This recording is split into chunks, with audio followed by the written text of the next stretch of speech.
21শে অগ্রহায়ণ এবারে 8ই ডিসেম্বর পড়ছে। আপনাদের সবাইকে যাওয়ার জন্য দাওয়াত দিচ্ছি। আমি যে 100 বিঘে জমির উপরে নলেজ সিটি করছি, এই 21শে অগ্রহায়ণ 2 বছর প্রোগ্রাম করতে পারিনি, কেন প্রোগ্রাম করলে অনেকটা টাকা খরচ হয়। আমি সেই টাকাগুলো প্রোগ্রাম না করে বিল্ডিং এর কাজে লাগিয়ে স্কুল চালু করেছি 2024 থেকে। গত বছর স্কুল চালু হয়েছে, এবছরও নতুন করে ভর্তি নেওয়া হচ্ছে। 9 নভেম্বর অ্যাডমিশন টেস্ট আছে। আজকে কয় নভেম্বর? 6 আর 3 দিন। 9 নভেম্বর অ্যাডমিশন টেস্ট আছে। আপনারা যদি আপনাদের বাচ্চাদেরকে ভর্তি করতে চান, ডাইরেক্ট বাচ্চাদের নিয়ে যাবেন সাথে করে 9 তারিখে। ওখানে অ্যাডমিশন কি বলে টেস্ট দেবে। যেদিন রেজাল্ট আউট হবে সেদিন আপনাদের কাছে ফোন আসবে, বাচ্চাদেরকে ভর্তি করবেন।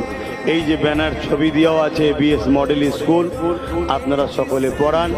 পাশের অংশ যে ছবিটা আছে এখন ওইভাবে নেই, ওটা প্রায় কমপ্লিট হয়ে গেছে, রং টঙের প্রাইমারি কমপ্লিট হয়ে গেছে। কথা বুঝে আসে, আগেকারের ছবি। তো এই জন্যে আপনারা সবাই বাচ্চাদেরকে ভর্তি করুন। 4 থেকে 8 ক্লাস, 4 থেকে 8 ক্লাস। আমার লক্ষ্য নলেজ সিটিতে একটা জ্ঞানের শহর করব, জ্ঞানের সিটি, নলেজ সিটি জ্ঞানের সিটি। সেখানে বহুমুখী শিক্ষা প্রতিষ্ঠান আস্তে আস্তে হবে। তো স্কুলটা চালু করেছি বাংলা মিডিয়াম, এরপরে ইংলিশ মিডিয়াম, এবং আগামী 27 থেকে আমার টার্গেট আছে গার্লস স্কুলও শুরু করব। এটা শুধু